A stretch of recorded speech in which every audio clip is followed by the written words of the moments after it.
Hi, you're listening to the Flow State Fishing Podcast. What do you mean? There's fucking 2 Sheilas in the boat. Listen to me. Every time. Oh, yeah. Oh. Oh, yeah. Oh. Yeah. This episode of the podcast is brought to you by Hustle and Grind Coffee from Flow State Productions. High quality coffee, roasted fresh, delivered to your door. Subscription services available. Save 10% each product you subscribe to. Cancel anytime. Get it delivered fortnightly. Get it delivered monthly. Get as much coffee as you want. Get to www.flowstateproductions.com.au. The podcasts are on there. There's a bit of other content on there. We've got some more roast cooking. We've got some more products cooking. The website's going to grow as we grow. Go have a sniff. We're also brought to you by Rod Armor. High quality protection for your rods and reels, as well as like, what else is there? There's fucking hook wraps, hook keepers. You got your reel armor, your rod socks. I use them. Heaps of other people use them. They're great quality, great local company, great dudes. www.rodarmor.com, at Rod Armor on Instagram, Rod Armor on Facebook, obviously. Get around them, show them some support. They're doing great things in the fishing industry. And we are brought to you by Evertread. Versatile, non-slip, anti-fatigue, foam decking, flooring, matting, whatever you want to call it. Adhesive backed, great for the marine industry, boat cast decks, esky lids, leisure industry, transport industry, you name it, like there's an application for it.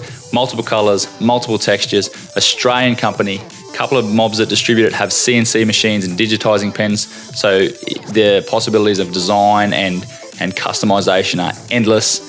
Get around them, www.evertread.com.au, Evertread on socials. I'm knackered. Let's get to the podcast.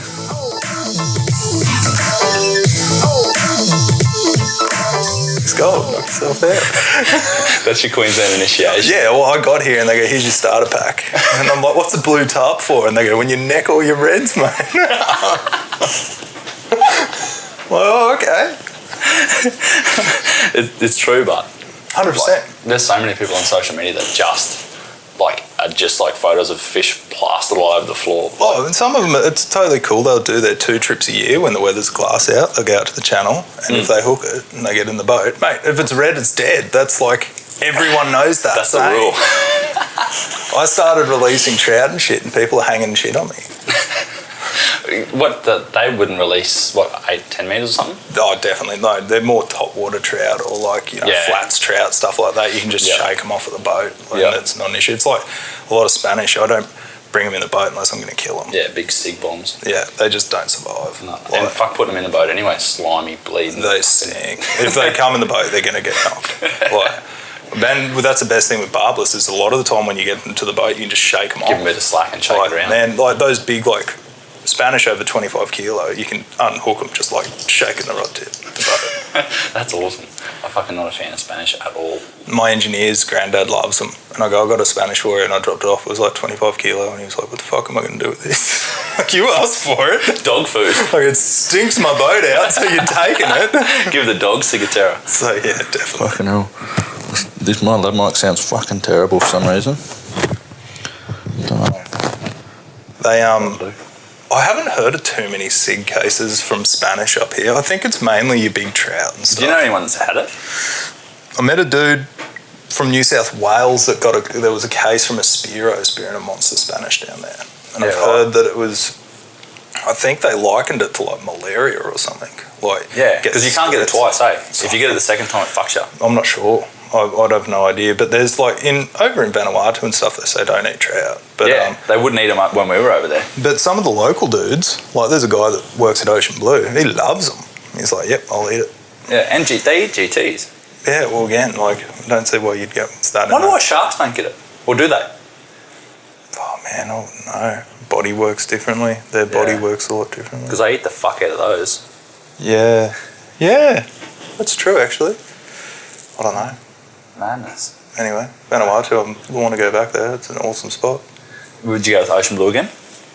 I have to give it to the guys at Ocean Blue. They were super nice. It's a beautiful spot. And not to mention, if you wanted to do a fishing trip with your missus, that's the place. If you wanted to do a die hard, I'm just going to catch fish, I think you want to be more north, the main, not Santo. Santo and further north. Because that's pretty well untouched there, hey? Yeah. Do you know that Spill You Later.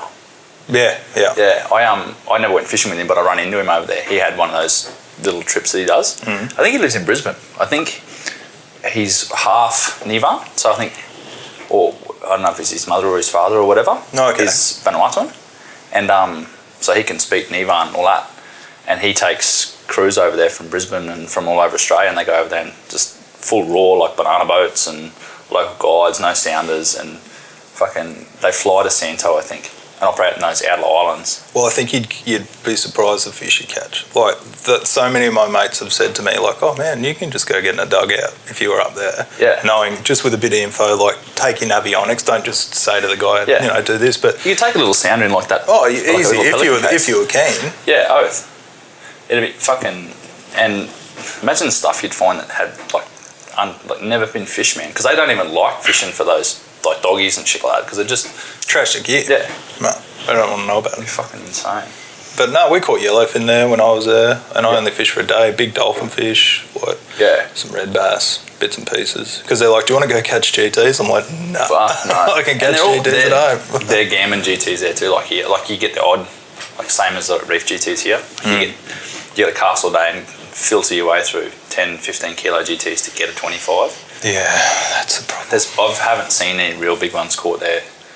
Correct me if I'm wrong, but like I've only seen like photos from Ocean Blue that like 20s, 25s, maybe 30s. I think if you look at Ocean Blue or even talk to the dudes, the biggest ones they've caught there have been off the dock that they made. Yeah, well, they float liveys off that thing, don't they? Yeah, that's what I mean. Like, the things have just eaten live bonito that some fish just don't look at. So they're like, yeah, awesome. They've got doggies off the beach there. A guy was casting fly there the day before we got there, and one of the ladies that worked there said that he got a dogtooth on fly. I don't think it was only a few kilos, but like, it's still sick. Blind casting brush flies. That's unreal. Because the back of those boats are like, the bow's nearly touching the sand, and the back of the boat's like overshot, but like 70 metres. Yeah, like, stupid. Man. You back out off there. And if you swam out 100 metres, you're in like 300. Yeah. Like, it's pretty insane. It's pretty still, like, it's an awesome spot. Yeah, we were there for a bit over a week, and we had glamour weather. Well, not glamour as in it was rain and filthy, but there was no wind. Like, was that November, that stormy sort of build-up-y season, similar to here. Yeah. Humid, hot, windy. No, not windy, sorry, stormy, I mean. Had heaps of shots at doggies, but just couldn't capitalise, eh? It's just that fish, man. They just, if you got to hook 100 to get you one good one, that's how many you're going to have to hook. Have you tapped into them off of here? We've caught 4 doggies in my boat. All of them have been really small. Like, I'm talking the best one we probably caught would have been Jethro, got one, maybe pushed 12 kilos. And that was it. But then that same trip, we got lit up by some good fish. And I know they're doggies because I've hooked enough to know when I'm getting destroyed. Yeah. And I've caught enough sharks to know when I'm getting destroyed. Like, I'll turn the head on a 6-foot shark in a minute. Yep. Like, no dramas. Something about dogtooth, like, they just are the next level pound for pound. Like, I've never caught a kingfish, but they reckon kingfish are pretty legit. Yeah, kingfish are told GT backwards. Same kilogram. Like, if you took a 40 kilo kingy and a 40 kilo GT, kingy wins. Yeah, people will disagree with me, but that's you caught kingies? I've got heaps of kingies. Yeah, okay. Yeah. But yeah, like, I'm telling you right now, dogtooth next level. Dogtooth would pull the GT and the kingy. It's one of those things, like dogtooth on like conventional tackles. Like, you either need bulk line capacity, but also bulk strength. It's like if you're chasing them on spin, you've only got like 400, 500 meters. Yeah. That's still lots of line, but it's got to be like P10. Well, better. Yeah, it's crazy because I think that they are just like kingies. Like, the harder you go on them, the harder they're going to go on you. Yeah. But I mean, you look over overseas, like the Red Sea, for example. They fish for doggies on P6. P6 and let them run. And they just let them run. Is there no sharks there? No, not as many sharks. Not as many sharks. That's probably half the drama. But like, I've seen a young guy there with a 72 kilo doggy because they necked it and weighed it, and he caught that on P6. Fucking Jesus. And that's that. I know dudes over in Fiji who've knocked over monster doggies on P6. Yeah. Well, have you seen that? Do you follow that? I don't know how you pronounce it. Is it Jaga Fiji? Jaga, yeah. Jaga Fiji. He's an Aussie dude, eh? Yeah, but man, the fishing. That guy's highlight reel, like, so some of the best fish people have ever caught in their life, he'll knock that out in a week. It's like insane. like monster topwater wrasse, big GTs. Like Yeah. they get some big fish. Fiji seems like a step up again. It's really strange. It just Because they get Spanish, it's Fiji. yeah, but I think you see it's because he's got the ability. Like he knows how to fish for these fish. He's got the boat. He's got the sounder. He's got his spots. He knows what he's doing. Because you look at Andre, who runs. I don't know the name of the Dropcast. Yeah, Dropcast. So he was just finishing up at Ocean Blue. Yeah, well, When you look at the fish. He started his own operation. Yeah. And that dude, he knocks fish. Yeah, he's starting to bang them out. Yeah, fucking. But what's the go? It's diverting a bit, but what's the go with them catching monster Spanish in Fiji, right? And I don't know, I've never seen a Spanish caught, or we never caught one at Vanuatu. Are they just not there? I have no idea, man. Because it's similar, sort of. Oh, they're so close. Well, you think about it. Basically a wahoo, isn't it? Pretty much. Well, almost. yeah, I don't know why they wouldn't get them, man. That's weird. And they get huge ones in Fiji. Well, maybe they just get too many wahoo and Vanuatu. Yeah, Spanish on steroids. Have you ever tried to spear them? Yeah, I speared heaps of wahoo. They're so weird. Yeah. Like you go like, oh, I feel like there should be a wahoo here, and you turn around, there's like a wahoo behind you. Yeah, they're weird. It's weird like that. I got really lucky. I dove like one of the outer reefs called Frederick Reef in the Coral Sea, and the front of that, literally, you'd never seen anything. They were just like the equivalent of pulling up to a bait school, but they were all like 25 plus kilo Are they wahoo. super chill? Like the few I've They seen. don't like are you looking at them, like their eyes. Like if they can see your eyes, they'll stay out of range. So my whole like, if you want to spear them, just ignore them. They hate being ignored. See, opposite to marlin. Marlin hate being intimidated if you're in the water. If you swim straight at a marlin, they're like, "What are you talking about?" And they'll like turn around, Try and staunch you. and they'll come back and be like, "Yeah, Want some? yeah." They don't like being pushed around. Yeah, right. Have you ever chased marlin on spear? I've had one swim up to me, a big one. Yeah. I've had a crack. I speared a sailfish. Yeah. I wouldn't do it anymore. This is when I was heavy into my spearing. Yep. That sailfish I speared, I actually had a bit of terminal failure and the flopper ripped out of it. Yeah, okay. I was running a breakaway and it didn't penetrate. It just, they got real stiff skin, so it came, like it opened up under the skin of it and it swam off and it pulled me along. But unfortunately it didn't happen. I actually shot that off the back of a tiger shark. That's fucking insane. They weren't there together. It's just a mate of mine speared like that. Used to call them oceanic queenfish. They look like a queenie, but I don't know what they're really called. And the queenie was just like, we were using it for burley. Yeah. It was on his spear, and the sailfish come in and started hitting the queenie. This tiger shark come in going, what are you doing? That's insane, eh? Yeah. We've targeted them a fair bit up in the territory, and it's the stuff, like just how they operate with bait and stuff, like on glass-out days up there in sort of March, April, you get them schooling around bait balls, and like when you're in like towers and got drone up and stuff, how they just have a presence, you know? Yeah, you get a lot of them out here. So I'm currently, like I told you before, I'm kind of start getting back into my billfish stuff a bit more. Yeah. And we've had a day out here where we saw probably, say, 30 fish in a day, and we weren't even looking for them. We were literally just going A to B, and you'd come across the school. That's insane. Because I've like Wilksy, some of the ones I've seen and he's shown me photos of and told me about and stuff off of Airlie are insane, like big, like romping size stuff. Man, starfish. One of the ones that come out here and hit my popper, it was a proper beast.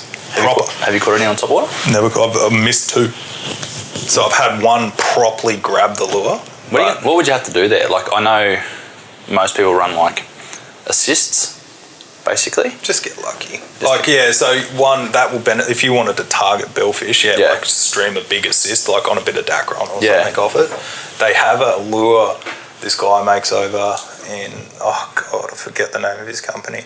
But they don't even have hooks, they just have long hair. Yeah, and it wraps in there. Yeah, but I don't like that because if I lose the fish and he's got that on, he's dead. But if I lose a fish with a really expensive lure hanging outside of it, he will inevitably shake that out. He'll come out. Yep. Yeah, fucking, it's insane. Have you ever eaten it? Never eaten them. I've eaten marlin. I ate smoked marlin. Yeah. over there in Vanuatu, they get like a French stick because it's a French colony. Their fucking bread's amazing. Yeah. And they pull the guts out of the French stick, shove smoked marlin in like an oil inside it, and then you eat it like a sausage roll, basically. Yeah. It's fucking delicious. Kiwis smoke them, eh? Yeah. Yeah. I'd reckon I'd spear one if I was going to keep it. Oh yeah. I don't know if I could spear like trophy marlin. Well, that's the thing. Some guys, they'll take their fish, and I'm not going to hang it on anyone. Like, if that's your thing, knock yourself out. Not mine. I wouldn't go spear 1,000 pound marlin. Not into it. No, I don't. Yeah, I don't think I could do that either. I don't even like back on your jigging, just go on jigging. Well, yeah. For the sake of it. It's really tricky, this jigging thing, because it's so fun. Like, it can be so fun. You're basically famous for jigging now. Oh man, I'm hanging it up. I've done it. No, but you want to go dial a fish in and you get them. But the problem is you bycatch your nannies, finger mark, your trout, stuff like that. You rip them out of 40, 50 metres and they're gone. Yeah, they're cool. Chuck them in the coffin and be done with it. Yeah. Yeah. So, but they are tasty. I love eating fish, and I eat a heap of fish. My son, that's all he eats. That's fish. good, eh? But I love my meat, so I'm not eating fish 7 nights a week. So love your red meat. I don't need to knock out 12 nannies. Tell us about the Red Sea, man. The Red Sea, Saudi, and that so. How did it all come about? For the people who don't know, what happened? So for people who don't know, Brooksy, Johnny Brooks, he obviously, with his YouTube channel and fishing for a living, a couple of different people that were organising this comp over there were like, hit him up, said, would you be keen on going? And I think at first he kind of didn't believe it. And then he hit me up and he goes, hey, would you be keen on going to the Red Sea, Saudi Arabia? And I was like, when? And he goes, in like a month or something. And I go, what's the date? He goes, here. I go, hey, I've got a holiday booked with my wife and family and she'll kill me. So I'm definitely going to come, but I'm just going to have to make it look like I won't for a minute. So anyway. Had to work on it. I said, yeah, I'm coming, and now I'll just deal with the other side of it. So anyway, it all happened and we all met at the airport. It was him, it was Fez, Julian and myself. Yep. We didn't know what to expect. We're landing there and I'm like, yeah, so they've got they got Uber in Jeddah. I was just going to order a bloody Uber and take us to where we need to go. Because you're well travelled too, so it wouldn't have been a big deal for you. Yeah, I was like, we'll figure this out. We'll get there. And then we get this dude with a sign for the Wombats, which was the name of the team. And I'm like, you're kidding, they're picking us up. We didn't even have to get up bags. They're like, no. She was all fully catered. And we roll out, there's a big Escalade, and we get in the car, and I'm just tripping out. And we all are, and it was hot. And then, they take us to this amazing hotel in this, little, it's out of Jeddah, really nice spot. And I just want to go fishing. Straight away, I'm like, we've got to go fishing. And Brooksy's just breathing fishing. He's like, get out there. And then it's so weird, but they're like, sorry, you can't fish today because the king's out there. Yeah, I remember seeing that. And I'm like, what? And they're like, no, you can't get on the water. The king's using the ocean today. And I'm like, okay. Or the prince. So is that how that works? So if he wants out, you can just stay at home. Yeah, You're not fishing.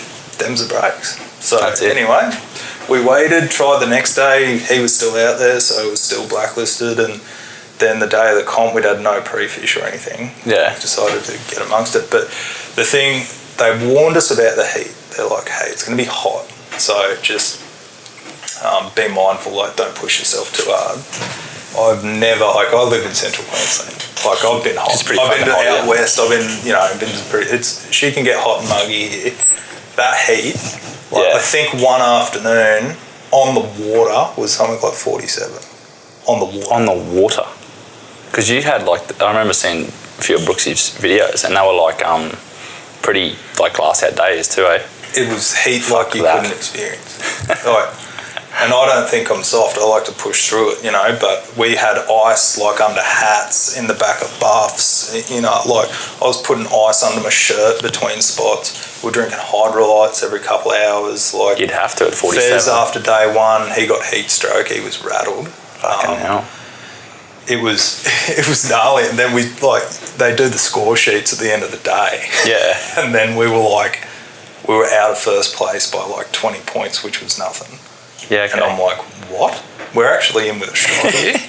And then I'm like, man, we're going to have to go even harder the next day. And the next day was hotter. It was, what? Wow. And humid too, what? Yeah. So you got like 47 degrees plus humidity? Yeah, it was silly. Look, maybe a couple of degrees here or there, whether or not like the exact temperatures throughout the day, but she was well north of 40 for the bulk of the day. Fucking on hell. the water. That's a big day. And was it big days, like daylight dark? So we were on the boat at 4 a.m. and we would finish fishing at 4 p.m. So you couldn't fish after 4 o'clock. Is that lines out? That was lines out. Yeah, righto. So then I did ask the question, I go, hey, what if I hook a really big fish or I'm fighting a doggy at 355? Like 355, yeah. And they're like, yeah, you have to report it, but it'll be fine. But yeah, okay, the same as most comps. Yeah, I mean, there's no way you'd be fishing after 4, but after that long in that heat, when 4 o'clock rolled around, that's you're fucked. like, thank God. No way. Especially top water, because you don't stop. Nah, especially like fucking P10 poppers and shit. Yeah, and I was jigging P10 because they do get a good run of doggies there. Yeah. So I'm hoping that. Yeah, were you going for trophies? Fucking hell. And so you realised you were in with the running, like you're in with the shot to win it. Yeah. And between you and Fez, like I don't know what Brooksy's like, but I know both you two are like proper analytical fishos. Did you adapt, like did you study stuff? Yeah, so I studied it inside out. Yep. So I had all as the in charts, like maps and shit. Maps, charts, winds. Like I knew what we were going into as far as where the wind would blow every day. I knew if there was wind. Because there's not a lot of current there, eh? No. So wind is kind of pushes the current along a fair bit. Across the top of the water. Yeah. Yeah, but in saying that, it's not that there's no current. You just need to find the things that help it out. So like, you have a massive reef system that's got no breaks in it. Is there like, because it's basically a fucking lake, pretty well. What's the go? Is it not very tidal? It has tides, but they're only like Micro tidal. I think a foot would be a big tide. Yeah, fucking hell. Righto. So you're not relying on tide to create ledges. No, shit like that. So you see, it's really weird. I reckon you could have your run get killed. Like if you had a bit of tide against the wind, that'd probably kill it. Yeah. But we got lucky that since it was no wind and was nothing on, the little licks of run, you could actually see it. Yeah, righto. And I figured a system I really wanted to hit was really broken. So we ran down a really long expanse of reef with no breaks in it. Yep. So I figured if there was breaks in it, that had to be where it's from. And enough, when we got there, we banged a lot of fish out. Yeah, righto. And we banged a lot of fish out quickly. So we kind of went from, we caught our bag limit at Trevally. Were other people doing the same shit? Or not really? No. So you looked at it from a different perspective, I guess. Well, yeah, you see a lot of those guys, especially the local crew who live there, they have their little spots that they go to. And just like fishing here, I could go to one of the islands out here and fish it, and then let's say that's the only island I ever went to. Some days it'd fish well, some days it wouldn't. But the days it wouldn't, if I fished the next island along, it'd fish. It could fish really well. But I don't think that's what they were doing. They were going to their spots, and if they were on, they were on. Yep. If they weren't, they weren't. Like there was one team there of local guys. First day they scored like 80 points, which was not that fab. But then the next day they scored like 240. Yeah. Okay. Same crew guys. Yep. Same boat ramp, same everything. And it's all, did you choose your spots? Or did you so the guy driving the boat, did he pick where you went? So the guy driving a boat wasn't a fisher. So he was just a boat driver. So he's like, where do you want to go? And I'm like, I want to go here. Yeah, right. Now. And we need to look, until you start fishing, you can't figure out what you're going to do next. Yeah. Like you got an idea, we're going to work our way, to the west or whatever. Yep. But until you really, man, I don't know, if you weren't catching fish, that's not working. Did you work it over tide changes and stuff? Did the tide contribute? Not really. No, we kind of stuck to the old bait. You know, we went to the bait. Current and bait. In the middle of the day, there was no run. Yep. Like, it just stopped again. So I would just drive along the edge, and I was like, hey, I know there was bait in this area before. Now it's got to be in that area again, but not doing anything. So we'd go up that way. And that wasn't just me, that was everybody. Like Brooksy, myself, Julian, Fez. Like, we're all like, yeah, we saw bait up there. Let's stick to that area. And we'd manage to get some fish out. Does Julian fish much? Is he is he a fisherman or is he a lure maker that does a bit of fishing? Yeah, no, he fishes. He used to really be big in his fly fishing and all that. I think he used to be a fly fishing guide. Yeah, right. Because where's he from? He's in Exmouth. It is in Exmouth, yeah. But he's originally from the UK. He's a Pommy. Yeah, okay. Yeah. So there's a fair bit of fucking knowledge to spread about there. Yeah. That's insane. And then, sorry, you were going to say? Oh, no. So, he and Julian, he was really good too because he didn't want to talk too much. He just wanted to consistently just cast, and he would cast, and he would bring the lure in, and he would cast, and you need those people. One of them workhorses, man. You just need somebody that's going to cast. See me, I'm way the other way. I'm like, oh, that doesn't look any good. I don't want to cast. Yeah. You know, like, I'm spoiled. Yeah. Like, he's like, oh, well, it doesn't look good, but I'm going to cast anyway. Yeah. Boof. Rule of averages. That's like, yes. Because if you cast 100 times, then maybe that 101, you know? Yeah. Like, workhorse. They're always a good part of the team. So then what? How many days was the comp? So it was 2-day comp, but it kind of went over 3 days because the third day's the presentation. So we're there for a week. I think a week or 8 days, including flights, something like that. So after the first day, you realised you were 20 points short of the lead? Yeah. And then after the second day, that it wouldn't tell you the scores, would they, until the third day? No, so they wouldn't tell us the scores. So I was breaking it down in my head so I could figure out how many points we'd made. Oh, so you don't even know that? Yeah, no, so I could figure it all out. Oh, yeah. So I figured out our points, and I was like, we're either anywhere from first to fourth.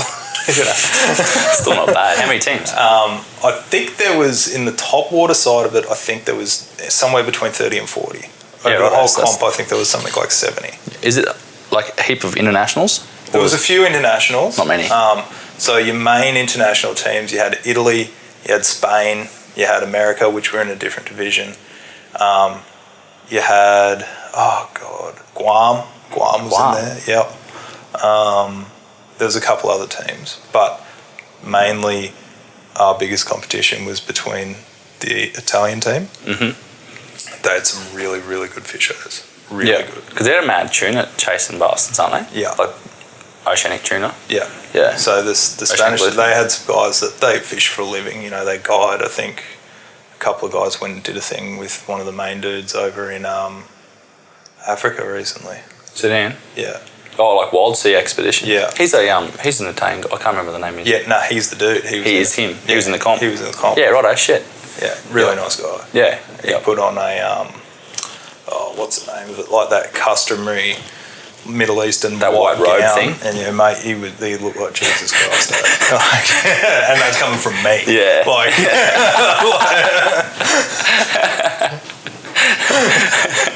Yeah, righto. So they gave you a bit of stick. So who was in the lead? A local team. Oh, okay. The organiser's son. Yeah, righto. Yeah, and they were like, "Oh, you don't have a chance," and I was like, "You're like smiling, but it's like you don't know how competitive I am, do you?" Yeah, and that's the thing. Like people don't know. You go and do those comps, and they don't know how you fish locally too, because like where you fish, where I fish, and that it's pressured to a point, and there's like so many people at that middle level that you need to look at your fishing that little bit more to get that edge. The funniest thing was when we pulled up and it was like a replica of the Great Barrier Reef. I was like, you guys are fucked.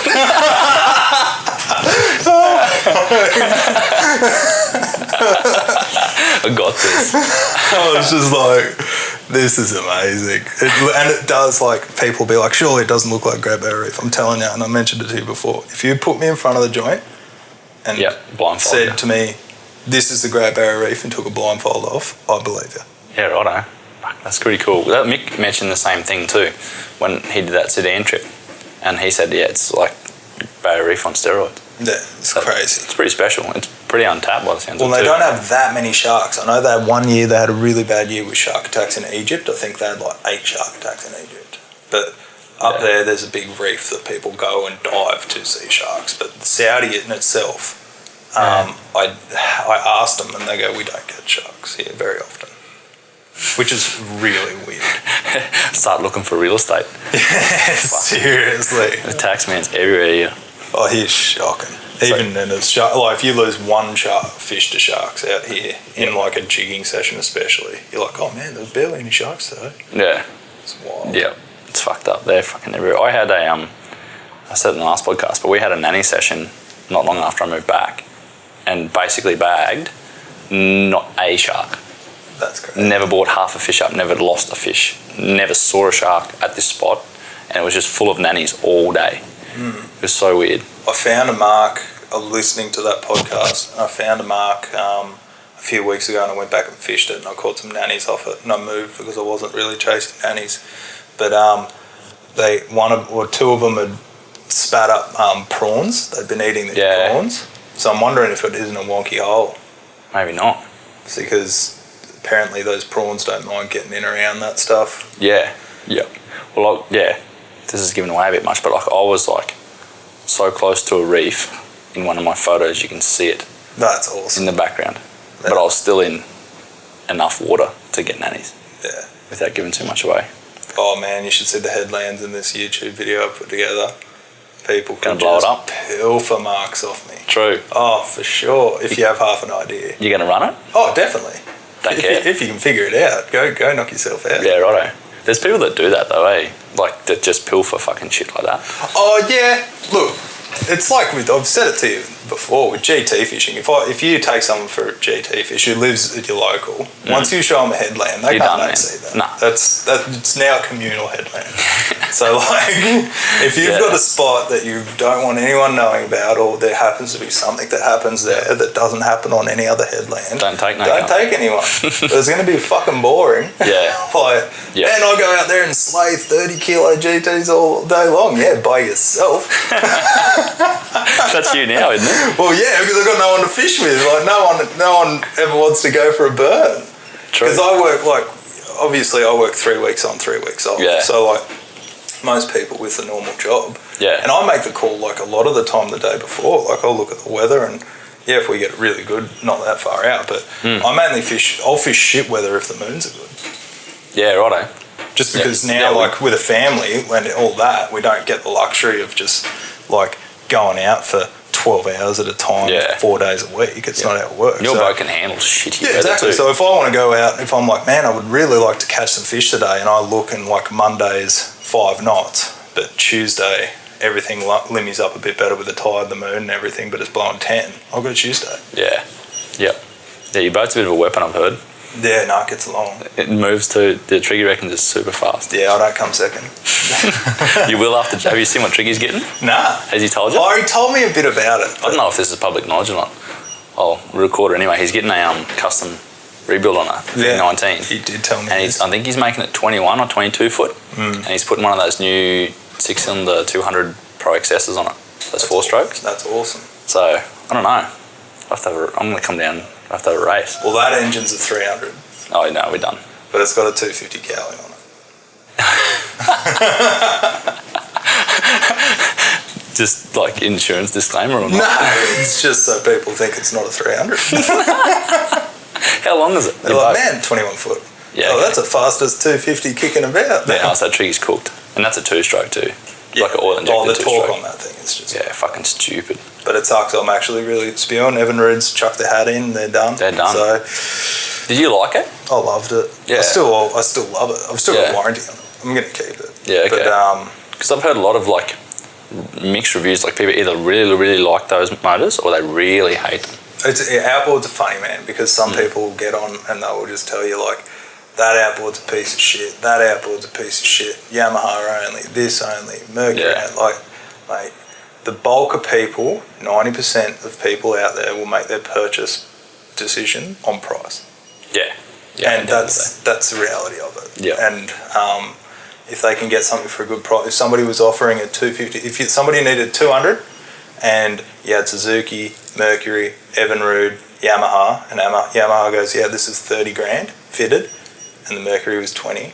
Believe me, they're going to buy the Mercury. Cats, they're going to buy the fucking Yeah, unless you're some fucking high roller. Yeah, so I don't care. I personally will buy what's suited best for me. And the only other engine on the market currently that gets close would probably be between Suzuki and Yamaha.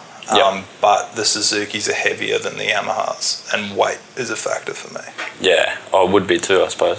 Yeah, because you got a front cab boat too. Yeah, so I don't like heavy. I want it light. See, my engine at the moment is the best engine for me because it's way lighter than both of those motors. Yep. And it's got way more torque. So I can load my boat up with 3 people, 4 people, a ton of ice, 400 and plus litres of fuel.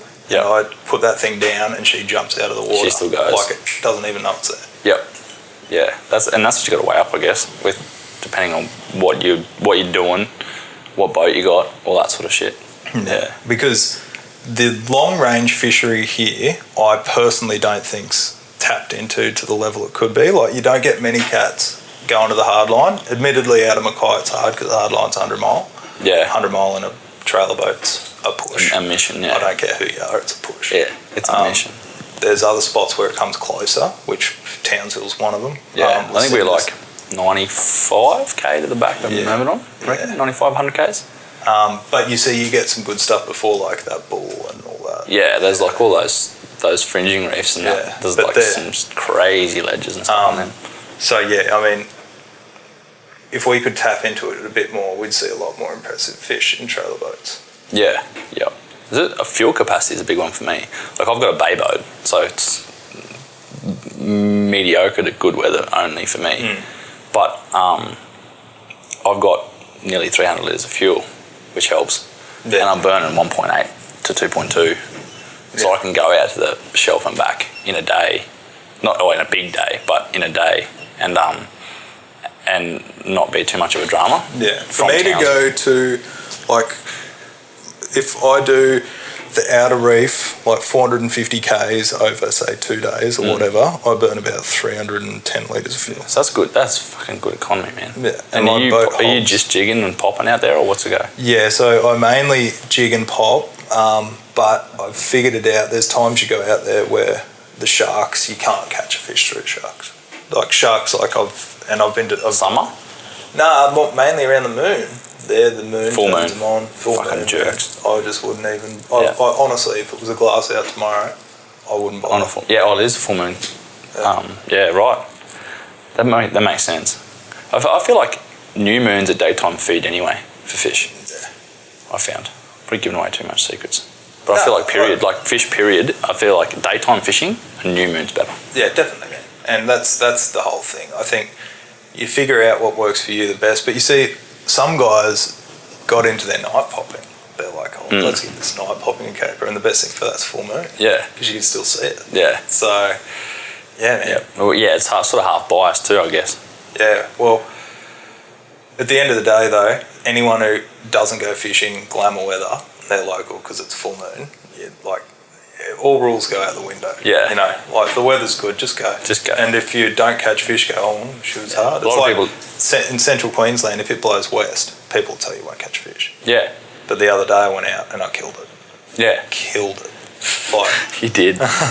You're basically like, everyone's sort of forgotten that you're a top water GT zombie, and now you're a jigging man. Oh man, well yeah, I'm gonna get this new fly rod, and then I feel like a lot of people will be pretty impressed too that you got like consistent nannies and reds on jigs, because I know, like, I'm 4 hours north of you, and it's borderline unheard of or fucking hard to do. So yeah, I don't know. Well, that's this beach down here. I see a lot of permit down there at low tide. And I was always like, man, I should just get a fly rod and just try to catch them for a bit of fun. Imagine that. Just roll down there and catch 4 or 5. Like, how's all the permit kicking around? Anybody else on boats? Every fly fisherman's just sending you death threats. Yeah. I wonder how many books he got. You know, when he did that YouTube video. And he's like talking about how easy it was. I swear it's like the first time he ever cast fly rod. And he was like, bang, permit, done. He's like, I'll tick that box. How boring. Yeah, it's a cunt like that, eh? Like, I've spent I spent probably 2 years on them. It's 2 or just 3 a years. glorified dart. At the end Basically, of the day. it's just a dart. They're just fucked. Because I found them by accident in Darwin. Oh, yeah. And I only picked a flyer up a couple of years ago, and I'm still Gumby as fuck. And I saw permit. I was like, fuck, I'm going to try and catch permit. So I went like top of the line straight away and had like refusals, spooks, and just being fuckheads. Like they just look at your fly and go, nah, just keep swimming away. I've actually got a permit story and I've never caught them. But I stuffed up, and it's embarrassing to admit it, but there's a group of islands out here that I actually put mud crab pots in on every now and then. And I catch months like I caught big I caught fuckers. like 2.2 kilos, my best one. Jesus. Anyway, I was chased under the pump and I quickly put the boat, I got the boat on the beach. It was actually not on the beach, but I anchored it. Yeah. Ran into this creek because you can get in there at low tide. Yeah. And anyway, I come out and the boat's high and dry. Like there's no going anywhere. I'm like, fuck, that sucks. So anyway, I'm sitting there and I had a couple of beers and I just started walking around, seeing all these little squid in these tidal pools. And I noticed all these permit just kicking into the shallows and just cruising around on the sand, looking for these, like, there was not just one squid, but like bits of bait and crabs and stuff everywhere. And I ran back and I grabbed this little lure. I had like a little snapper rod, flicked it out, and one bloody grabbed this shitty little lure. It's fucked, eh? And it was like a hard body lure, man, like that big. Yep. He grabbed it. I didn't think they'd grab hard bodies. I thought they were always that finicky. Who caught one? Matty Batts got one on a fucking topwater lure. So yeah, look, I suppose they do, but yeah, and I didn't just see one. I saw like a lot of these fish. Yeah. Well, Mick and I did a trip the other day, and we seen, like, I got two, Mick got one and hooked another one, so we had basically two each, and we would have seen 200 fish. But like, it's weird because like the people who don't give a fuck about catching them or aren't proper trying seem to get them. Yes, or see them. No, I was tripping because I remember at first I was with my brother-in-law and he doesn't fish. He's the guy I went out and caught those reds with the other day, and he's just like, oh yeah, catching fish, how fun's this? And I'm like, man, look at these permit. And here's me like freaking out. He's like, it's just a fish, man. Just like, a dart, glorified dart. I'm like, oh, but I don't know, mate. There'd be a few people that'd be pretty keen to know about this. Fucked up, man. I don't know what the go is with them fish. But yeah, it seems like when you're not looking for them, I reckon they are fucking everywhere. Yeah, well, people just don't look hard enough. The thing that spins me out is you get bonefish here, but why aren't people catching them? Do you? Definitely. Fuck, that's scary. Anyone who knows me, you're gonna have heaps of fly fishermen out here with like 6 and 8 weight rods now. There's bonefish on the coast here, man. True. There's pictures. I've heard whispers of people jigging them. There's and stuff. pictures, man. Yeah. Of these things. And again, it's not my scene, so like I'm not going to go ruin it for anyone else. But I know for a fact a dude personally who's caught one. Yeah, righto. Fucking hell. That's like that. You'd be one of the few if you pull one off on North Queensland coast, I reckon. Because I've heard of people jigging them because they spawn in like they spawn ridiculous deep water. I've seen one out on an outer reef, man, spearing. Yeah. Like on the sand in very shallow water. There's permit out there too. I've seen fucking thousands of permit out on the reef. In the Gulf of Mexico, man, they spear them, but horse permit. Yeah, big anacs and shit. Yeah, like they get another species over there, don't they? I'm not sure, man. I think so. I think there's like 3 main ones, and 2 of the cunts are huge. Yeah. Anyway, yeah, fucking insane.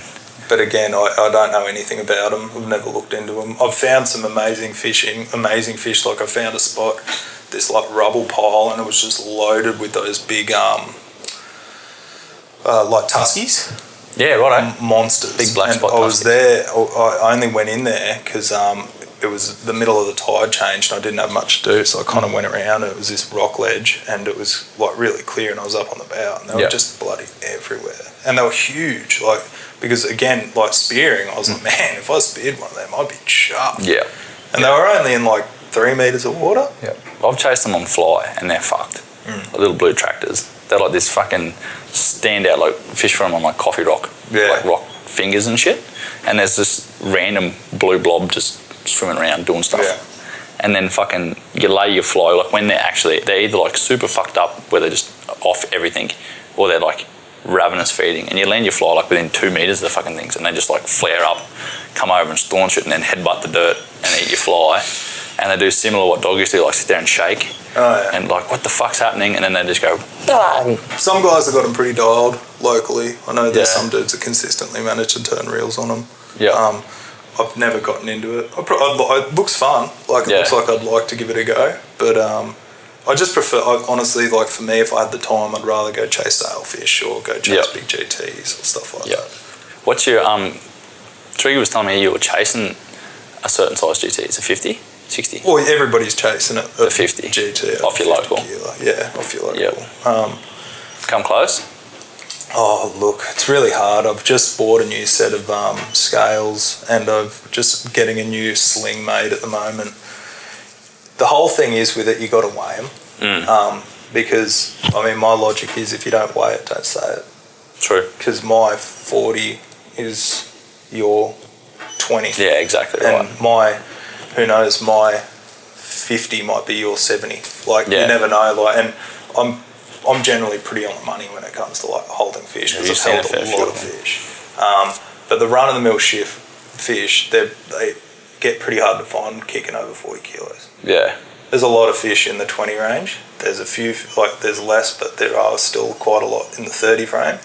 But north of 40 is hard. They exist because Ben's 57 category guy. Yeah. I look at that thing and I go, that's 57 Yeah, kilos. it's a That fucking thing's big got- fish, eh? Yeah, it's a monster. And Yep. I mean, yeah, I know where it got it, and like Yeah. I think of there and where we are here, and there's no difference. Yeah. It's the same shit. Like, Yep. So, but I personally, the reason again, everyone will disagree with me, but I don't think all GTs get 57 kilos. Nah. I think some fish are built to get that big, and I think most fish aren't. Because if you think about it, you take GTs, there's no commercial fishery on them. They breed really well. They're here all year round, and there's shitloads of them. You get them on the reef, you get them on the island, you get them on the coast, fucking you get them in the everywhere. shallow, Up you the get creek. them deep. There, you get them everywhere. Yeah.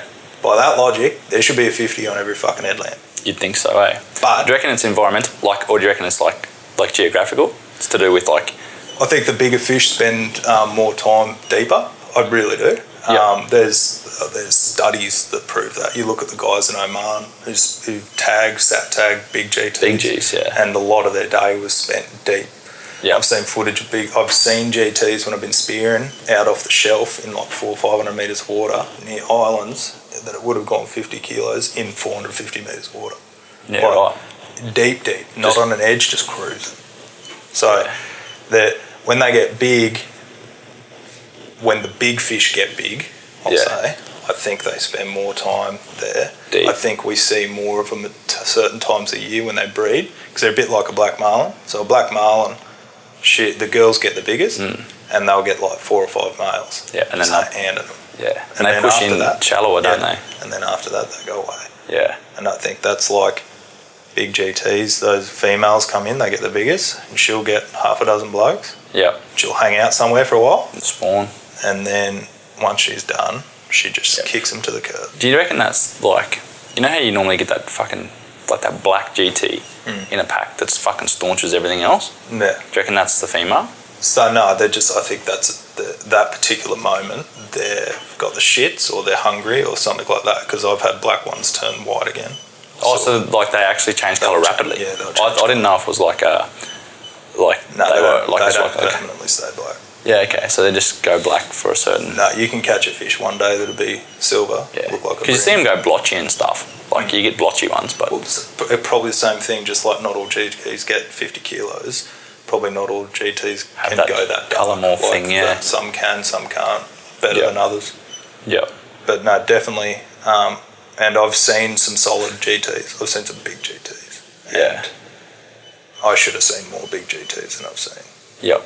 Changing tactics soon. Soon. Oh, it's so annoying because it's easier when you're by yourself. That I will say that for fishing by yourself. When you're fishing by yourself, you can. I'm happy to go out and not catch a fish if I learn something. Yeah, You know? Like, so I'll go cast in places. Hey Murphy, shut up. Oh, the dog's talking to us through the window. Yeah, He wants to go chew on some. There's rocks at his feet. yeah, he wants a rock.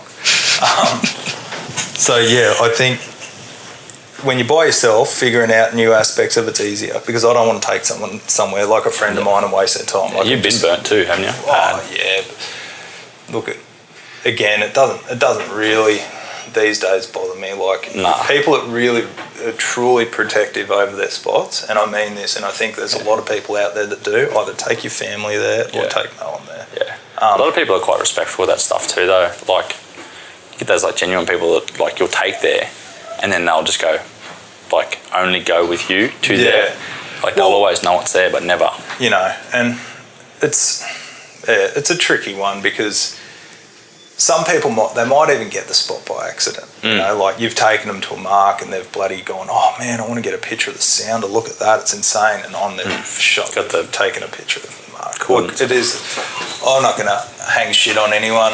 It's not my thing, but in saying that, a lot of people don't want to do the hard work though.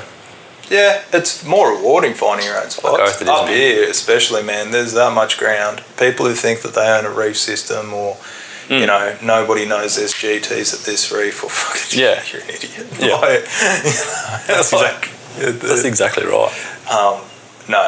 Honestly, like, for me as well, like, all the hardline stuff shit I found out there, like pinnacles that come from 60 straight up to 28 and stuff like that. Yeah.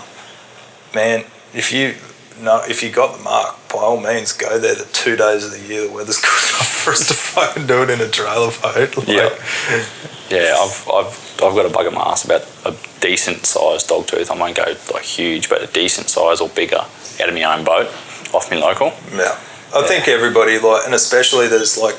We caught some really good stuff on the jig that not many people get out there. Like, we've got a lot of iron jaw.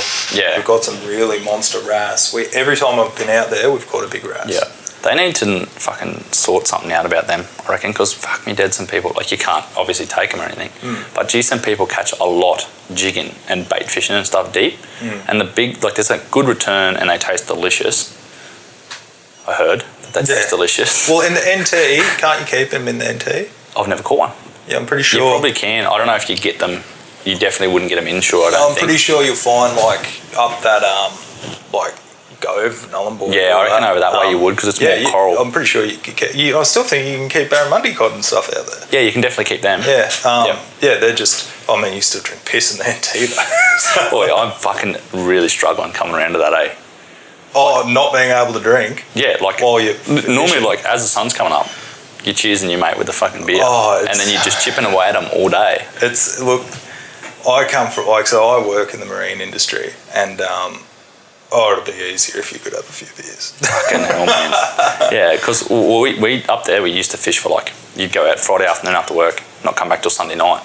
So you'd basically drink constantly from Friday on the water to Sunday lunchtime, and whoever was driving on Sunday night would not stop drinking about Sunday lunchtime. Do you think you could be an alcoholic? Definitely. Mildly. Quite possibly. But I actually need another beer. Yes, we should have a beer and a piss, I think. Yeah, I'm all for it. We're back. Oh, we nearly had a battery too. Those batteries are fucking shit. They're brand new. I just wanted to touch, man, on you're a spear fisherman before you were a fisherman, really, weren't you? Yeah, so I used to work on a fishing charter boat. I grew up fishing with my family, but then I got heavily into my spearing. Used to do a few comps and stuff like that. Where are you from down south? Sydney.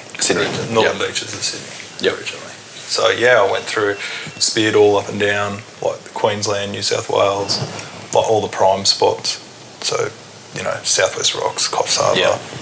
Yeah, Southwest Rocks is pretty mad, isn't it? Like, I've got a mate that's from there as well, and he's travelling around with his missus at the moment. Wahoo, marlin, the marlin. Mahi. Yeah, so I think people would, it would give away for when this come out, but recently there's some footage kicking around a dude hooking a marlin off the rocks. Is that there? That's a jail. Yeah, righto. Fucking hell. If I'm wrong, someone please write in, I'd love to know, but that's the jail at Southwest. Yeah, righto. Shit. Yeah, so it's pretty epic. They're thick. They get thick there, man. Yeah, blacks. Yeah. Yeah, wow. Is it on there, like on their run down the coast? It's just set up for them, like get a lot of bait in there, and blacks. Yeah, I don't know. Blacks don't need the depth, man. Like people always associate marlin to deep water, but Nah. You get enough bait. Like, we were hooking blacks in 8 metres of white. You look at Fraser. Yeah, they You can get them in a metre. Sidecast the fucking things. Yeah. Well, even in the territory, we're getting them in 20, 25, sometimes shallower. Not huge blacks. Like, there's been some hooked there that are over like a couple £100 and stuff. Yeah. No, bait's key for the old marlin, especially the blacks. You got big, and with the sounder tech these days, you can go to a bait ball and be like, hey, look at the marlin. And you can distinguish a marlin from a shark. Yeah. That's how good the shit is these days. Yeah. Fucking hell. That's awesome. Yeah, so you spent your time down there and got India spearing heavy. Yep. Speared. Went over to Western Australia, speared all through there. So I started spearing when I was probably 11. Chasing records and shit, or what's it go? Nah, man, I always just wanted to go to really good spots for it.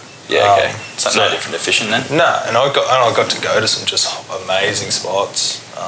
We speared some amazing fish. But my problem was I just got really spoiled, and I hate dirty water now. Like, I used to, because the bulk of the time, like when we talk about fishing, we want good weather, good tides, good moon phase, all this. When you're spearing, you just want good weather and good water. Yeah.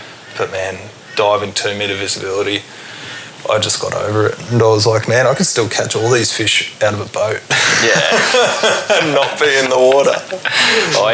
When I first moved to Darwin, because I was here for a few years and then went to Darwin, and then went for one dive, like as soon as I moved there, because I was sort of 50-50 spearing fishing here, and then I went over there and dove, and it was like, oh, it's going to be good viz today, it's neap tides, the fucking neeps are like 3 metres a run, the fucking viz is like 1 metre, 2 metres of viz, and you drift dive in these fucking big piles of concrete and filth, like it's just shit, and it just didn't feel nice anyway, because you're like close enough to the coast there where it's crocky and like fucking gnarly sharks, murky ass water, and I was just like, nah.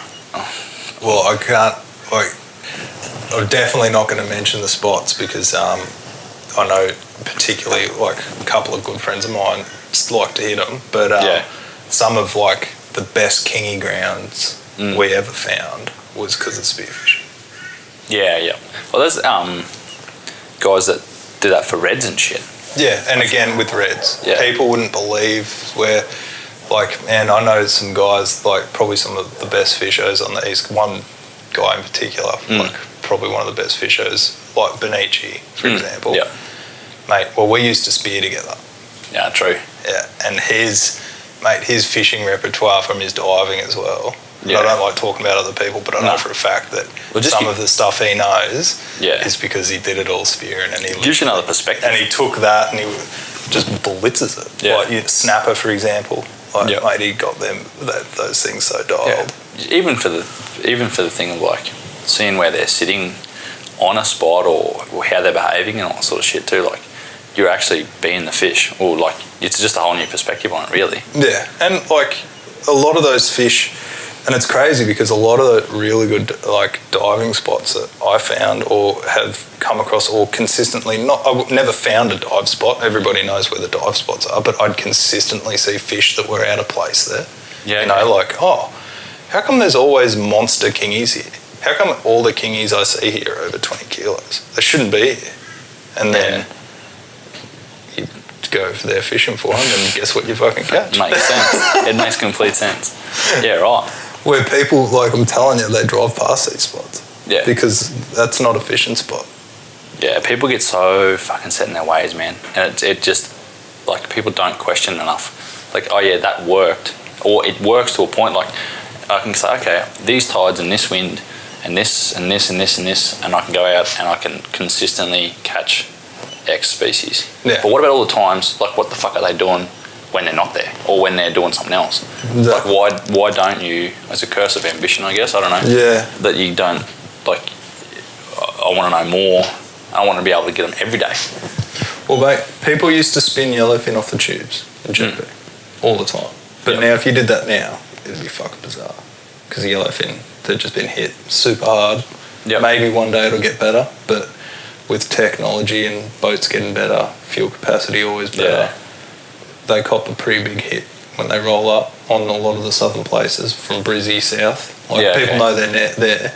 Like, if somebody messaged me now and said, Jack, you're not going to believe this, 70 kilo yellowfin off the coast of Mackay, I'd be out there. Yeah. Fuck the weather. Yep. I'm gone. They get some big fuckers off the shelves up here in the north, or what? Yeah, no, you get a lot. We get up here that not many people fish that regularly is we get the big eye migration. You get a big push. I wondered that. I wondered that because I've heard of people trolling big eye, getting them on marlin gear accidentally. Yeah. Off of cans and shit.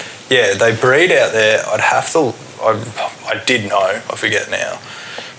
But I think they eat lanternfish or some shit. Not lanternfish, like there's a fish that they like eat. deep water motherfuckers. Yeah, but they'll come up. They come right up to the surface. Well, I remember, Redbeard. Yeah. I'm pretty sure it was an April Vokey podcast that he done with April. Jonathan Redbeard, he's on Instagram as Redbeard, and he caught one on fly off of Fraser targeting marlin. I'm pretty confident that was his story. Okay. So what the fuck's one of them doing? Like, because they're deep water tuna. That's what I mean. And guys cook them fishing for sale. Fishing for swords. Yeah. Like that's a big eye as a swordfish bycatch. You get like I know Al McGlashan caught a big one years ago off Sydney fishing for swords. It's weird, eh? But yeah, I think there's some footage kicking around. I know some guys did an outer reef trip off Cairns to spots and all that, and they had these things so thick around the boat that they were just getting a marlin skirt on like 300 pound, just chucking it out the back and just working it like a popper. Like the boat wasn't moving, and it's flat calm and you just see them. Just full really cool. Wow. And they caught some really big fish too. And big eye don't get that big. Like, no. I mean, I don't know how big a big one is, like maybe 100 kilos a monster. But like they were getting some like 50, 60 kilo big eye, which are big eye. Yeah, that's a big tune. 50 kilo is a big fish regardless. Fucking, that's a lot of meat. Yeah, man. And once you catch them, they're fucked. Well, I'm sure as well, like, it'd be one of those things you get on them and you'd see them under the boat and they'd be like a mountain of them. Yeah. And you'd catch like two and realise that they're all 60 kilo and you're like, all right, let's move. Literally can't. I'm done. There's the eskies are fucking full. Like, even letting them go, like, the problem you have is you take a picture of one 60 kilo big eye, you just got a picture of 100 of them. Yeah, because they're identical. You can just shift around the boat and turn your hat front to back. And do whatever you want, man. That's awesome. Back on your spearing, you shifted up here. Why? Why did you shift up here? I came up here for work. So I used to work on the ferries. Used to drive the ferries down back home. Yep. And I used to be casual for a tug company, and the tugs were always more workboat world stuff I was into. And then basically they got a couple extra ports. One was in Weipa, one was here. Yep. And they said, "Where do you want to go?" And I said, Weipa's going to be a hard sell to the missus. So yeah, I said, and it is. Yeah, it is. So anyway, we ended up in Mackay, and still working it. Love it. Right. And then were you spearing heavy when you first got here? So I brought all my dive gear up. Yep. And I realised there was a club here that I could have done a bit of diving at. That I was really I had started fishing by then. Yep. A lot more. So I used to target a lot more fish back home.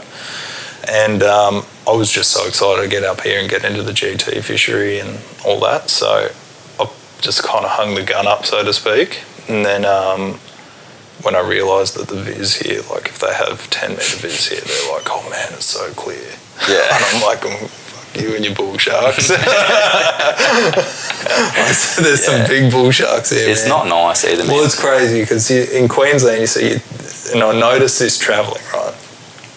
So if you were in Sydney and you had a big bull shark come in, you go, oh, we're probably going to have to jump out on this one. It's not a good shark to be around. In Queensland, you're like, oh yeah, he's there, and you just acknowledge it and go about your day.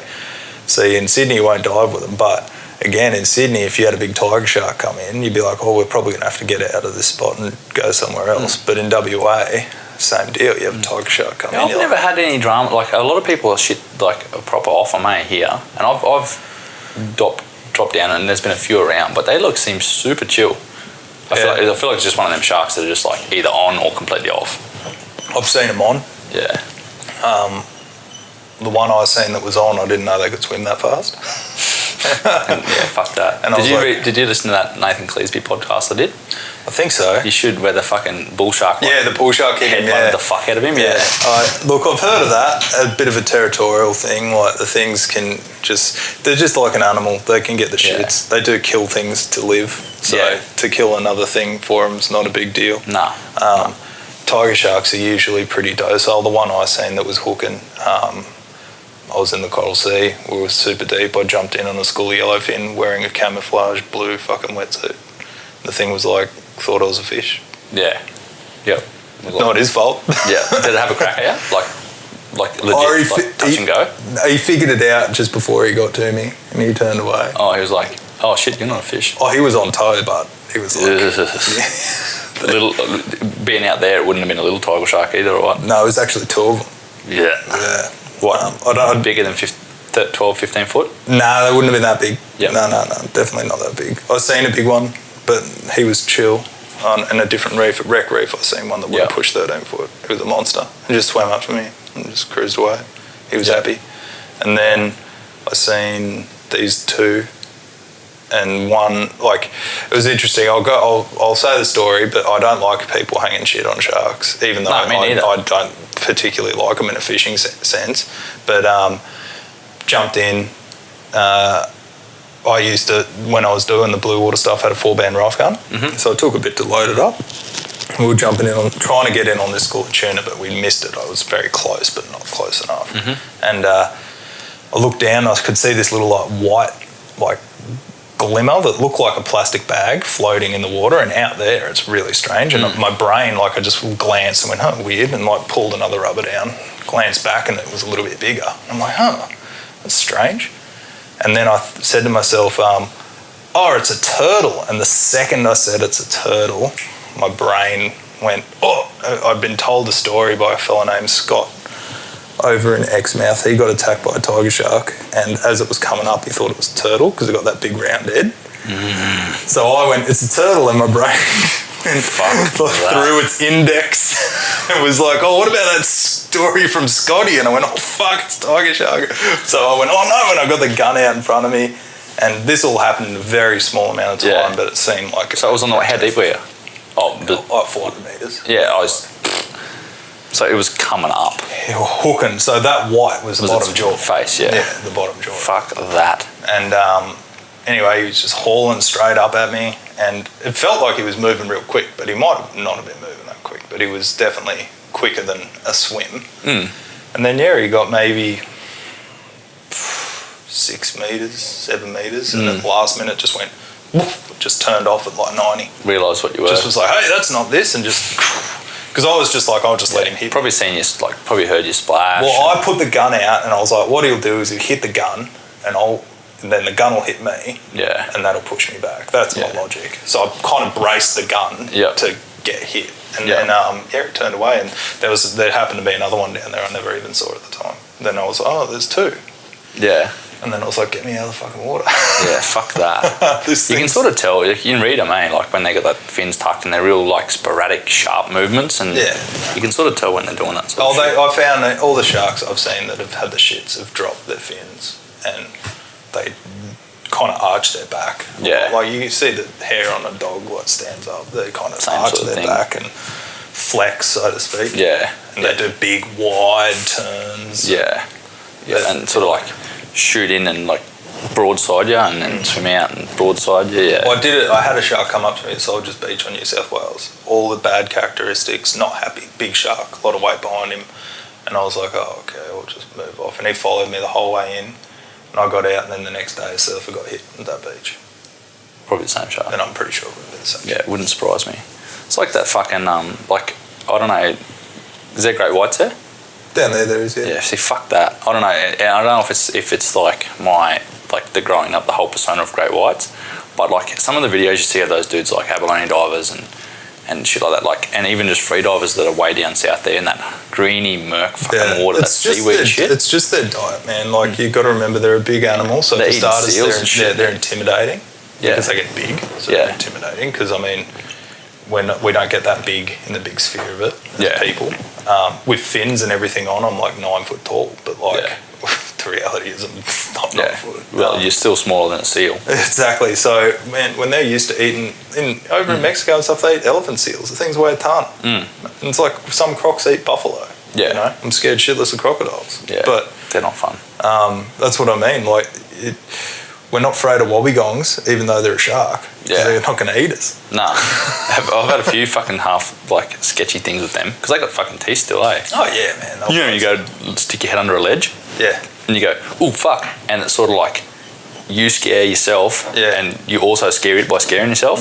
And it's sort of just like this big plume of sand and shit and you don't know if you're dead or not. I got so many cool experiences from spearing and I got a lot of knowledge from doing it all. And I did a lot of it. Like, I did it hard out for like 10 years. Yeah. So, anyway, I love reminiscing to myself about some of the stories, but I never filmed any of it. It was long before GoPros and all that stuff. So, man, they're just stories now.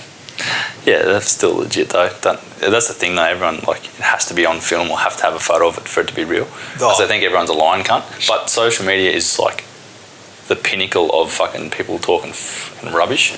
Well, mate, like, people will talk about, oh, you know, did you see sharks? Did you do this? And it's like, man, I got a story of seeing a kingy that would have been 40 kilos, way better than any shark story. You know? Like, I've seen heaps of sharks. I've only seen one monster kingy. Yeah. So I love the fishing. It's the fish side of it, like the fish you didn't see. But the amount to the latter stages of me spearing, I'd go out, do say 6 dives, like over 6 different days, and I wouldn't shoot a fish. Yeah. Because I just wasn't I don't want to go spear brim. I don't want to do anything like that. I don't want a 60 centimetre kingy. I would like spearing. I speared some big boarfish, which were pretty uncommon, which was cool to spear. Yeah, and big kingies. I've got a thing with spangos, like, they're not that impressive. But I speared a big cobe down in Sydney. Thing went 27 kilos. Fucking which Jesus. I feel bad about spearing kobe. I think I've said this on podcast before. I think it was even the podcast before this one. But like, are they paired, like made in pair, like they're pairs and paired for life? No, they're not, eh? No. Yeah. See, like, I had this thing. I don't know who told me. Some leather jackets do. Yeah. I don't know. I had this thing in my head, but like I believed it.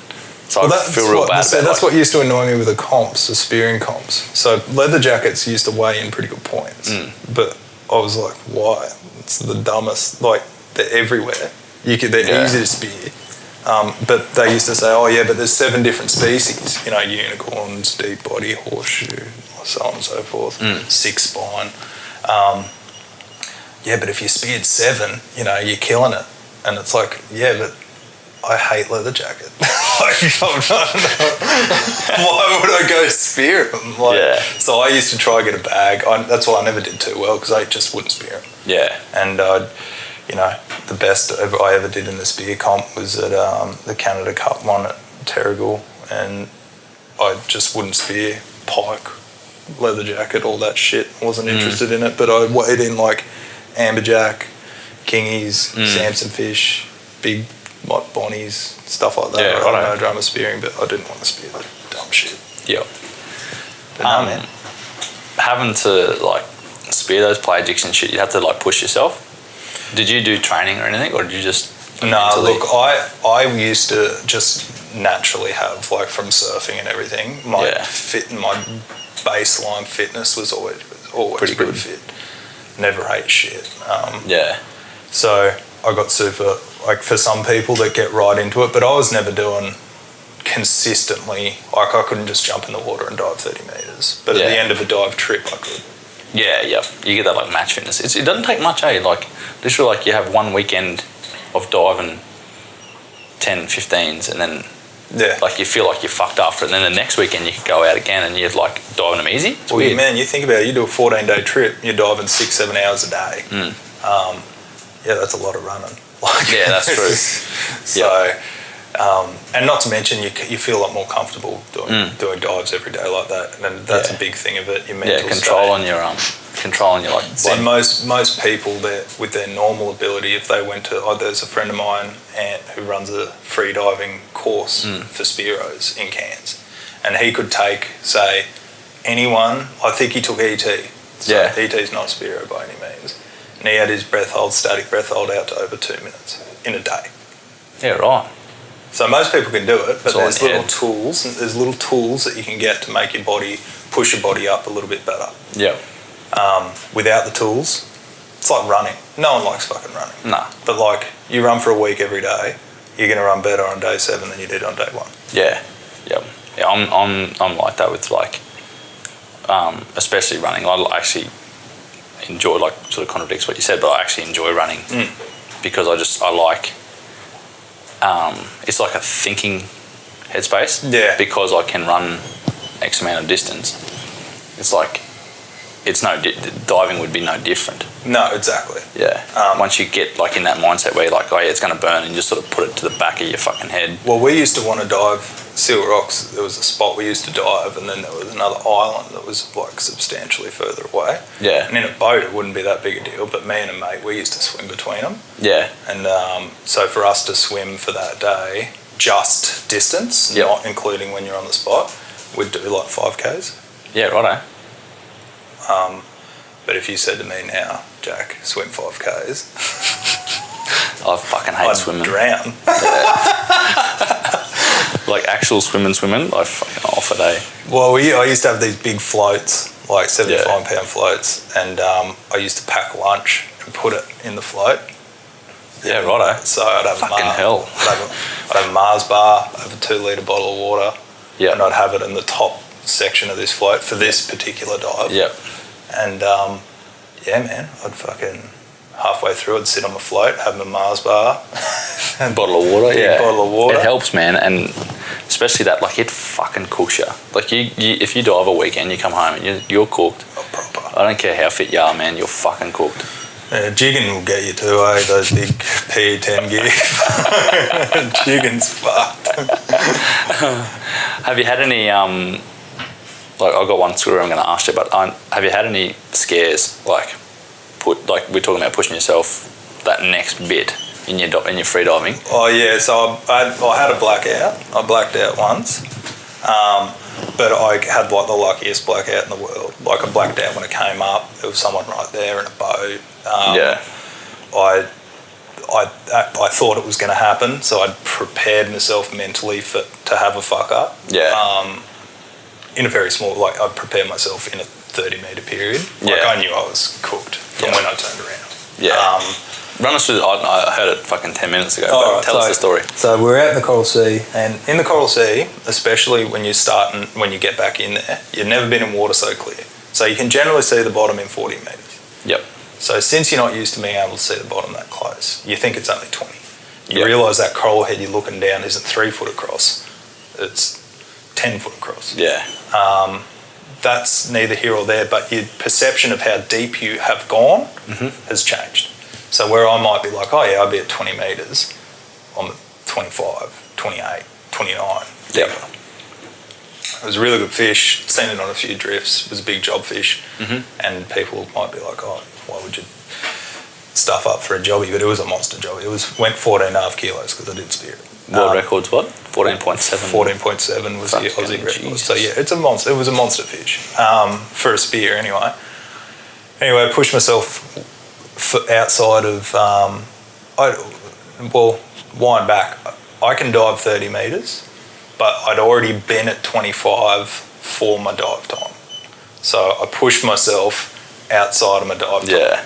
Now that's where it's silly. So pushed myself out of my dive time deeper than I thought I was, and then whacked it, realised I was so deep because I run a breakaway, and normally the breakaway would run through my hands. It just tightened out, and my breakaway's 30 metres. So I was like, oh, fuck, whoops. I had a little glance, because you don't want to open up your airways, so a little glance of how deep I was, look forward, unclip the front of my weight vest, because I thought I was going to go. These were closest, because I was already having like those fake kicks, like your brain, your body wants to breathe in. And I was doing that at like 20. So I was like, I had a long way to go. Yeah.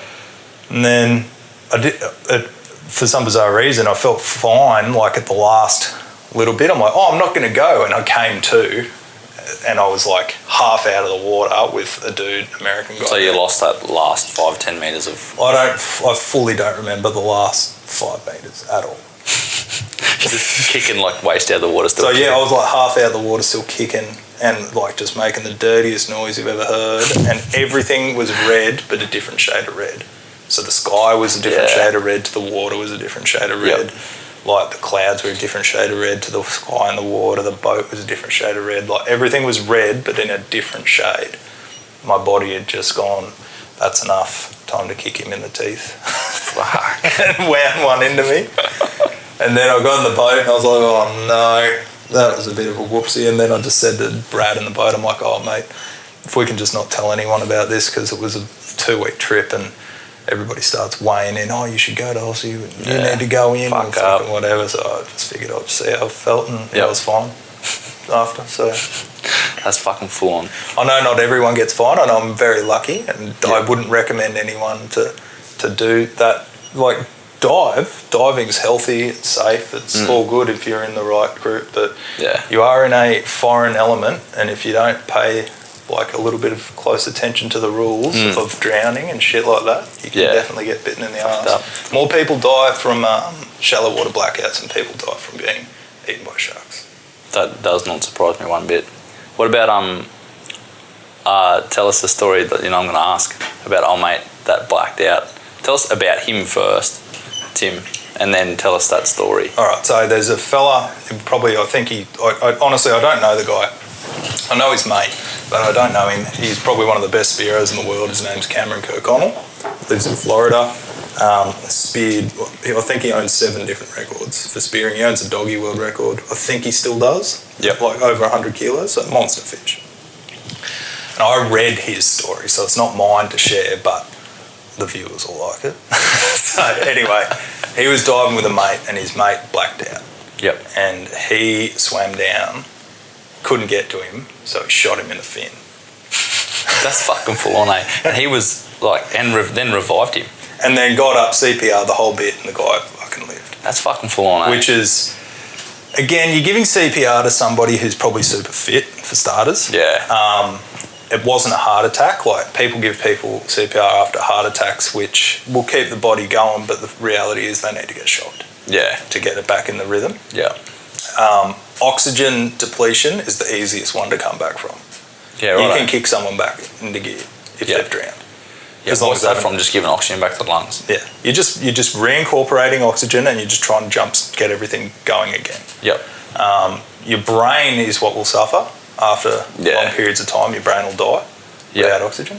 But more or less, drowning, not too bad. Heart attack, she gets a bit hazy. I think if you can, the stats are for CPR with like a drowning, I think is about 6%. So out of every 100, I think 6 have got a good shot. But a heart attack, it's like fucking 2%. Fucking hell. That's still not good averages, either one of those. No. So don't fucking drown. Holy fuck. They reckon it's real peaceful. Blacking out wouldn't be too bad. You got to remember. Close. Well, I've said, like, people are like, oh, what do you reckon about drowning this, drowning that? Like, 2 minutes, man, gone. Yeah. That's it. Yep. 2 fucking minutes. It's no pain. It sucks, and you'll be stressed. Yeah. Like, there ain't no pain with it. Yeah. The whole blackout thing, though, like, if you're spearfishing and blacked out and then died, it wouldn't be that bad. Nah. Well, at the same time, I think it's just easier to not die. Yeah, agreed. Get back to the boat, cook your fish, have your stubbies, and fucking talk about jig and doggies and some shit. So that's for me. I got away from the fishing, the spearing mainly is because I do the bulk of my stuff by myself. Mm-hmm. So, and spearing by myself up here wasn't on my cards it's not fucking anymore. Worth it, eh? Especially where you got a family too. Yeah, exactly. So, I used to spear by myself, and it didn't bother me. But these days, I can fish by myself, and I'm happy as catch a couple of. So it's a lot fucking safer. Exactly. A lot less risk. Exactly. To a point. So yeah. No. What is next in your fishing? Oh man, I obviously chase. Oh, he's tripping. Is that Forrest? Yeah, it's Forrest. He's got the shits about something. Anyway, his robot broke. Yeah. Anyway, done a lot of the GT stuff. Yep. And I love catching the GTs. I think they're great fish. They're pelagic, big takes. They get angry. They get big. They're great fish, and they release super well. Yep.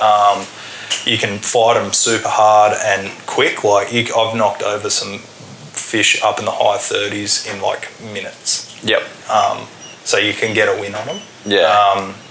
So that was always fun. I love finding a few of these other rocks and doing a bit of jigging, but the problem I have with the jigging is you catch a lot of nanny guys. What a problem to have. Cunts like froth on nannies. For me, I aren't really targeting nannies, and the nannies don't survive. You bring a nanny up from 40, 50 metres, she's dead.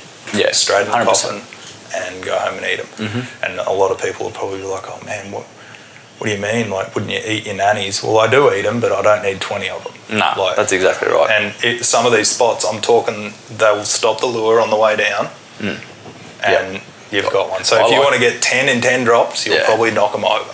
I like them for you get good, like they're decent size. Like a 75 centimetre nanny is fucking feed 2 people 2 or 3 times over. That's what I mean. So if you just, I'm not a fan of jigging. I go out to jig to fill the esky and fill the freezer, and then I'm done for months.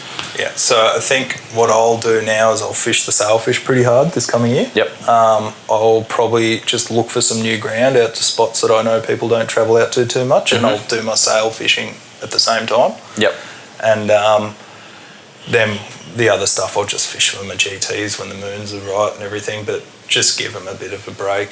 Yep. Not that they need a break. There's plenty of GTs here. Even through winter, there's plenty of GTs here. It's one of those places where, like, Mackay and further south, they seem to start getting bigger. Like, I don't so much like chase them in the north. Like, you get them, but they're not. You just got to filter through so much fucking shit-sized GTs. So, one of the biggest secrets that not many... Are we allowed to say this? So, yeah, I think I am, because I don't think it's a big deal, because people have still got to go do it. Yeah. Your biggest fish, like your biggest GTs, are on the coast. I agree with that. I don't mean, like... And people are like, I saw a 50-kilo fish come off the fucking reef. Like, yep, cool. Well, for that 150 you saw on the reef, I guarantee you there's 10 of them on the coast. And that's the thing. Like, you got to go out and you got to filter through fucking 4, 5, 10, 15 kilo GTs before you might even get a look from a big gun. There's more sharks on the coast than there is, bigger sharks. Yeah. There's more bad sharks. Yeah.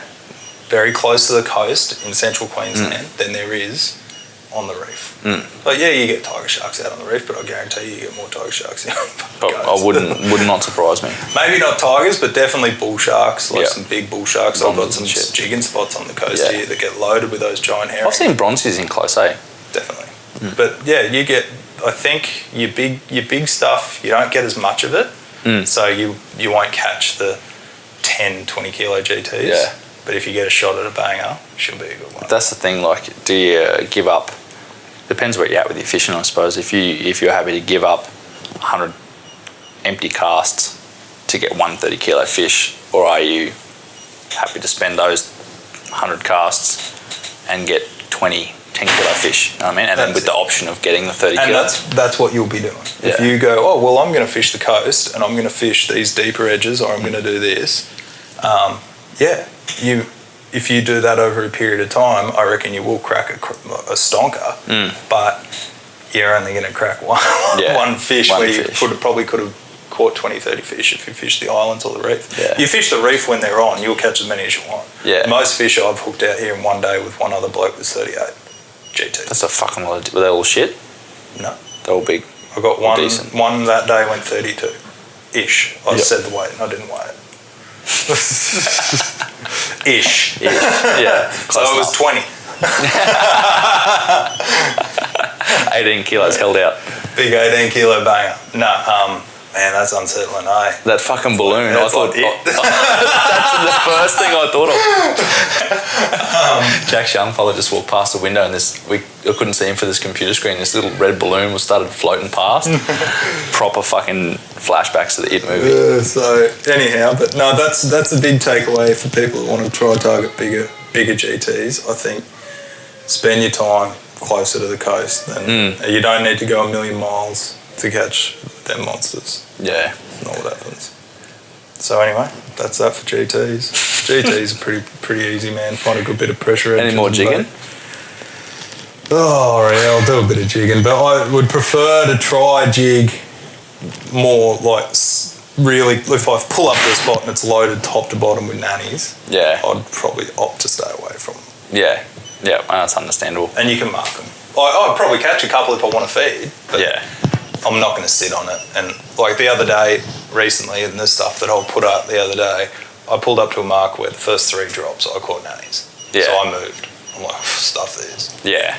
Yeah. And that's the thing. Like, depends what you're doing it for too. Like, you're talking about dewies and finger mark and stuff. They're a lot harder fish to target. And they're like almost unheard. Like big dewies, especially off the coast, are almost unheard of. Well, I don't know about here, but up there, up in Townsville, way fucking unheard of. They've got their spots here, eh? They definitely turn up. Guys get on them because they you can't fish for them now because the fisheries decided to weigh in on that one. Yeah. Which you made a shit call, fisheries, if you listen to this. Yeah, it doesn't make much sense. Like, it's a bit of a fuck. A bit too far. Mate, I'm telling you right now, if I'm fishing for finger marking 40 metres, or you have every chance of getting one. And I get one, and I bring it up, it's dead. Yeah. So I'm going to throw it back. It's going to float down the hill. What's going on, mate? Yeah? I was running faster to my head, let go of the balloon. Oh no. Mate. I'll blow you up another balloon, eh? Yes, but if it got higher. Yeah, so. You want another balloon that floats? Yes, that floats higher. Gas sinks, it's too heavy. What can I use? More string. Okay, let me figure it out, eh? Do you want to give me 5 more minutes and I'll be done? Yes, please. Thanks, mate. I like to sit here with you. You can sit here, you're not allowed to talk. Okay. I didn't want to those bored. Microphones. You can play with them. So, what was I saying? Oh, dewies, yeah. So, yeah, I catch a dewey. It's fine. It's. No. You can't talk. Well, go show mum that. It's awesome. If I pull a dewey out of 40 metres, it's going to die. Yeah. That's how it is. And I feel bad. Like, that's what I'm talking about. If I catch a handful of finger mark, I'll leave them. That's because right. I don't want to just sit there and kill a heap of them. Yeah. But if I was to catch a dew, I'd feel bad taking this fish that's going to die and just chucking it back in the Yeah, it's fuck like that. That's where I was saying to you on the phone the other day about the rules in the territory. Like, they seem real stupid. Like, there's no size limit on redfish. So you're talking nanagai. We get an Indonesian snap. They get an Indonesian snap up there. I don't know how big they get. Like 40 centimetres, 45 centimetres. They don't grow much bigger than that. Nanagai, red emperor. There's no size limit. Trout even. Yeah. There's no size limit. But I think it's like a double-edged sword because people can take small fish home and it still contributes to that bag limit, where instead of like they're catching them dead, throw them back because they can't keep them. Well, the bag limit for dew, again, I don't know because I don't target them, but I think it used to be 2. Yeah. Now, the reason that makes sense to me is because not many people target them, but they get them as bycatch. Yeah. So they might get one. Yeah, 1 or 2. Cool. Awesome. So if Like you a podcast, you dude. 2 more minutes. Make your sister not cry. We'll wind her up. I know, mate. Does it do? So when it used to be 2, if you got the odd one, and you would just catch one sporadically, you could take it, and that was it. But now you can't do that. No. And again, no one's going, and they want it. It's the bladders. The bladders give someone a hard on in some fucking country. China or some shit, I think. So they're like, oh well, we need as many of these bladders as possible. So the rest of the fish goes to waste. That's right. So anyway, it's silly for me. Yeah, I agree. There's a lot of silly decisions. We better wind this out so you can go blow up another balloon. Exactly, mate. Well, definitely. Oh, thank you. We each get one. More mics.